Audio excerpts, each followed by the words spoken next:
일대 사회가 동등한 주권 국가로 이루어져 있다고 생각을 했습니다. 그래서 영국이 있고, 뭐 예를 들어서 러시아가 있고, 또 중국이 있고, 또 뭐 프랑스 이런 나라들이 있으면 모두 대등한 나라들이에요.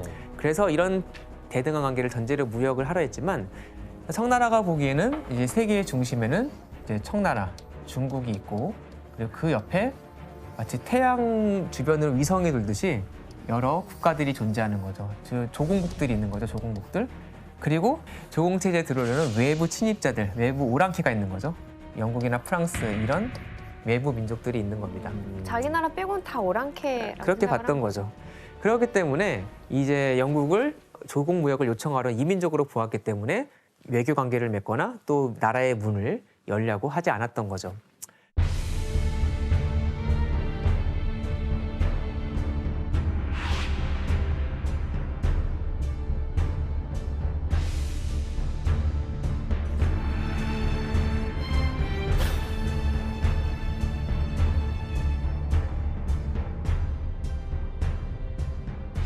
영국이 이렇게 계속되는 굴욕에도 이렇게까지 청나라의 문을 두드린 이유는 당시 청나라가 가진 시장성, 즉 시장으로서의 가치에서 답을 찾을 수가 있습니다.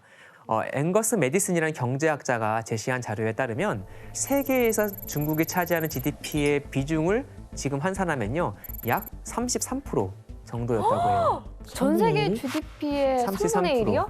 예. 더 놀라운 건 당시 영국을 비롯한 유럽 전체 GDP가 약 27% 정도였다고 파악이 되는데요.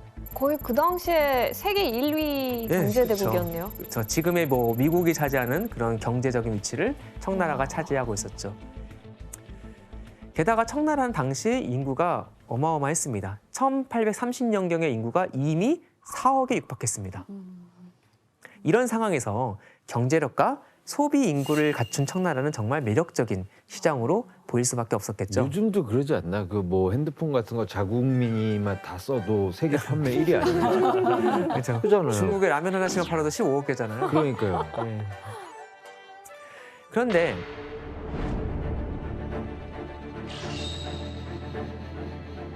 당시 영국은 산업혁명 성공 이후에 명공업이 발달해 있었고 면직물의 수출이 아주 절실했어요.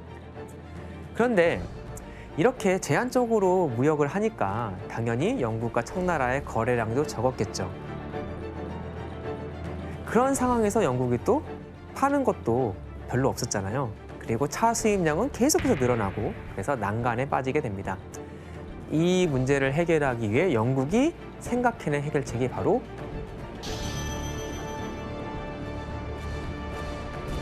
아편이었습니다.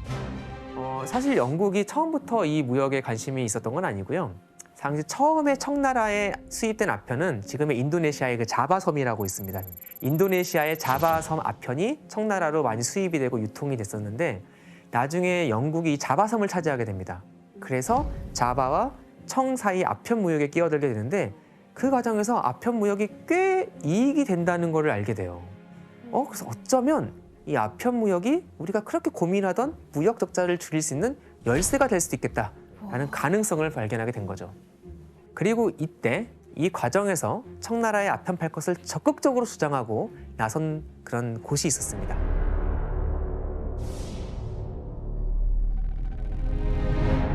동인도 회사는요, 1600년에 영국이 인도를 중심으로 아시아 무역을 독점할 수 있도록 국왕이 인가를 내준 무역 회사였습니다.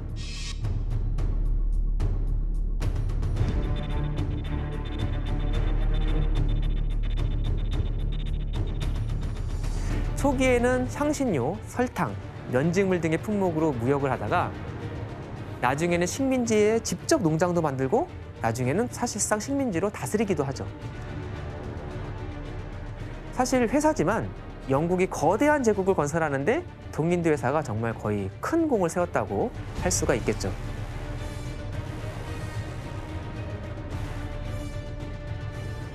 그런데 왜 이 동인도 회사가 아편 무역에 적극적으로 나섰을까? 바로 동인도 회사에게 닥친 재정 위기 때문이었습니다.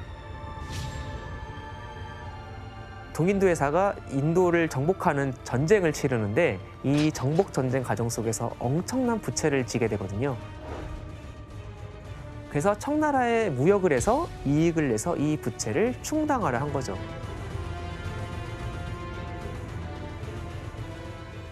당시 청나라는 공식적으로 아편 무역을 금지하고 있었거든요. 이런 상황에서 생각해낸 방법이 바로 밀수출이었습니다.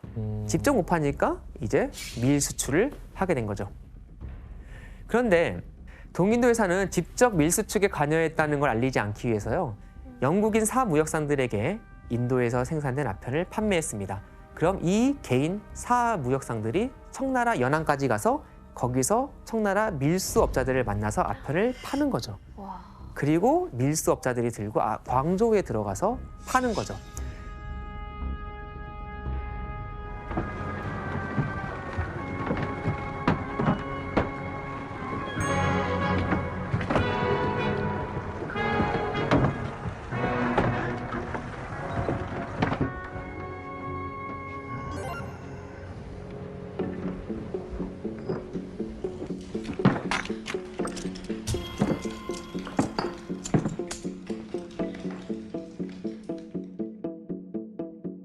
(19세기) 전반에 동인도 회사가 아편 수출에서 벌어들인 그 수익이요. 동인도 회사의 부채에 대한 이자 지불금과 거의 동일했다는 연구도 있습니다. 와. 이것만 봐도 동인도 회사가 아편 무역에 왜 그렇게 열심이었는지 우리가 알 수 있겠죠. 자, 청나라에 몰래 아편을 팔았던 영국의 모습을 풍자한 그림이 있습니다. 한번 볼까요? 네. 자, 청나라의 아편 판매를 강제하는 상인. 총인가? 네, 한쪽 손에는 총을 들고 있고 또 오피움이네요. 왼쪽에는 오피움, 네. 아편을 들고 오피움. 있죠. 이 그림은 미국 신문에 그려진 만평입니다. 바로 이 사람은 영국 상인입니다. 그리고 위협과 이 강압을 느끼고 있는 그 사람은 바로 청나라 사람이죠. 영국의 청나라를 향한 횡포를 나중에 이렇게 풍자하는 거죠. 당시 서양 사람들이 보기에도 영국이 하는 아편 판매가 그닥 좋은 이미지는 아니었던 것 같습니다. 아.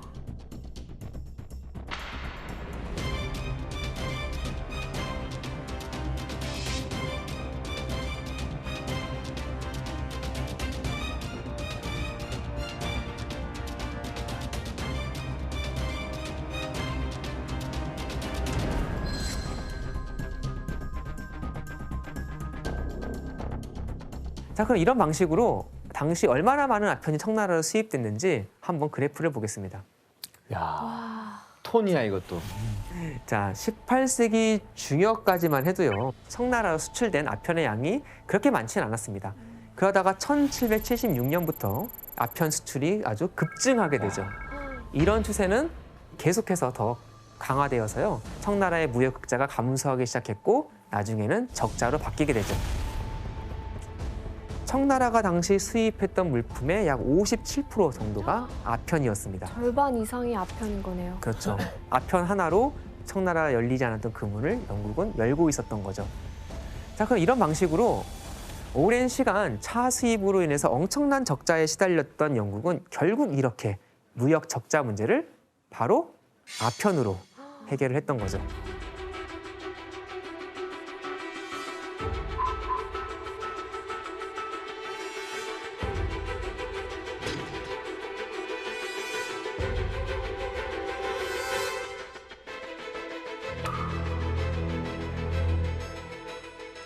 자, 그럼 당시 청나라 상황은 어땠을까요? 청나라는 나라 전체가 아편에 잠식당하면서 서민들의 삶이 참 피폐해져 갔습니다. 그 참상이 사진으로 남아있는데 한번 볼까요? 네.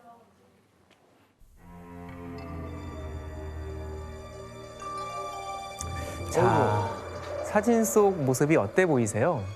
근데 왜 이렇게 마른 근데 왜 말라요, 거예요? 진짜? 저기는 막 그냥 땅바닥 길거리에 누워 있는 거 아닌가요? 그러니까 노숙하듯이. 아편굴이라는 게 원래는 상점 같은 거였는데 나중에 워낙 이제 많이 퍼지니까 길거리에 그냥 누워서 아편도 팔고 하고 그렇게 된 거죠.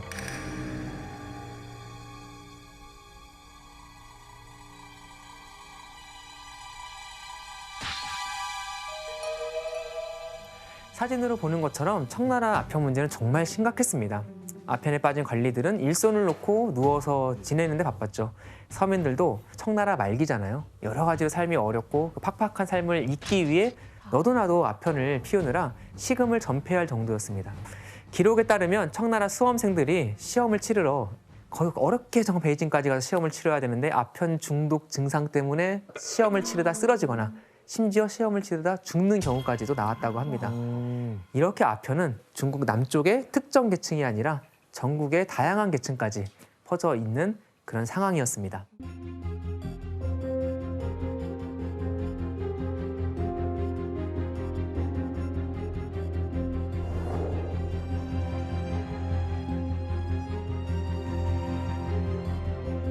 당시에 청나라가 이 아편 때문에 얼마나 상황이 심각했는지 네. 알고 계세요? 네, 아편 중독이 얼마나 심각했는지 그 보여주는 당시의 기록화가 있거든요. 이름이 수성 12경이라고 하고요.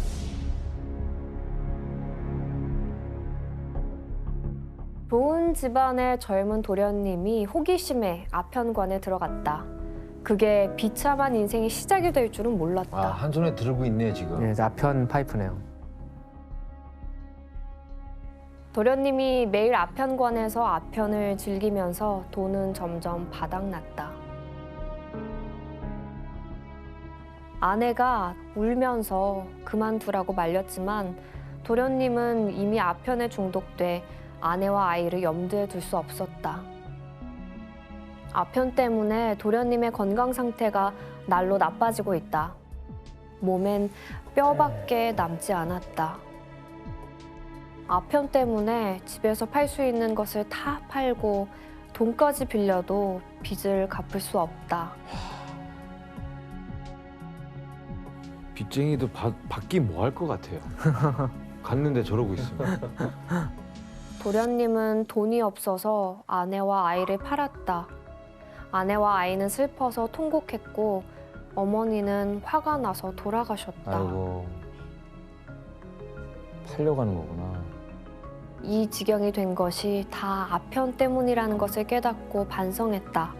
하지만 이미 너무 늦었다. 늦었지.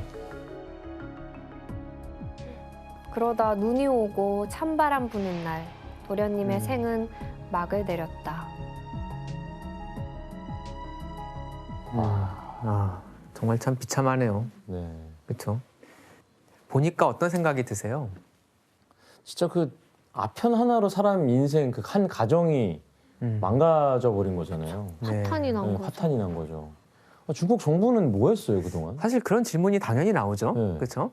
사실 아편이 청나라를 이렇게 잠식해 버린 데는 청나라 내부적 문제도 영향이 컸습니다. 당시 지방의 관리들 그리고 유럽을 상대로 독점 무역을 했던 공행들이 사실 아편 무역을 통해서 뇌물을 많이 받아서 적극적으로 움직이질 않았던 겁니다. 청나라도 하지만 이 사태의 심각성을 알게 되고 청나라 조정도 조치를 취하게 되죠. 사실 청나라도 이제는 사태가 이 정도가 되면 속수무책으로 더는 당할 수는 없었던 겁니다. 그리고 이때 아편에 빠진 청나라를 구하기에 한 인물이 등장하게 되죠. 누군지 한번 초상화를 볼까요?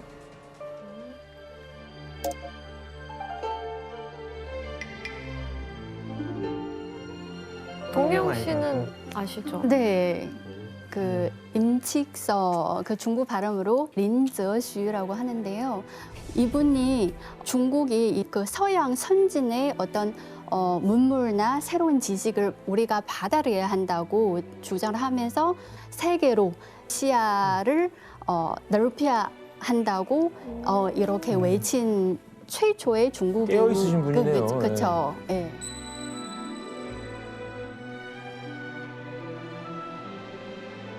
동혜영 씨가 말씀하신 것처럼 중국사에서 참 중요한 인물인데요. 이렇게 중요한 인물이 임칙서가 아편 문제에 대해서는 어떤 입장을 취했을까요? 당시 청나라 조정안에요. 아편 합법화 주장이 제기가 됐었습니다. 그러니까 아편 금지령을 오래 했는데 사실 결과적으로 관리들의 부정부패만 조장하고 밀무역만 증가하니 차라리 합법화해서 정부가 전면적으로 관리하는 게 낫다는 거죠. 세금도 걷고. 맞아요. 그렇게 되면 결국 국가 세수도 증가하게 될 거라는 주장이었습니다. 물론 여기 반대되는 입장도 있습니다. 법이 지켜지지 않는다고 법률을 폐지하는 게 말이 되냐라는 금지론자들도 있었죠.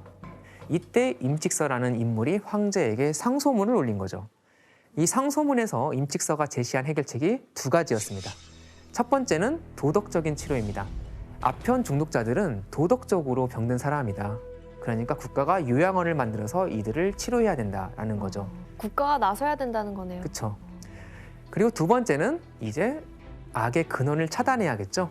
아편 공급을 차단해 아편 판매상들을 아주 강력하게 단속할 것을 주장했는데 여기에는 서양 밀무역자들까지 포함해서 단속해야 된다는 주장이 들어갑니다.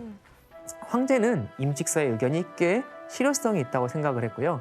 그래서 임직서를 흠차 대신으로 임명해서 광저우로 보냈던 것이죠.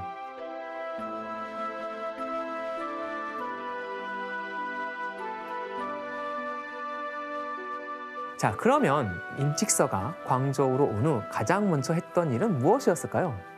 아편을 다 압수해요. 때려잡아야죠. 때려잡아야 되죠. 그래서 그가 보기에 아편 무역에 가장 책임이 있는 사람한테 먼저 편지를 보냅니다.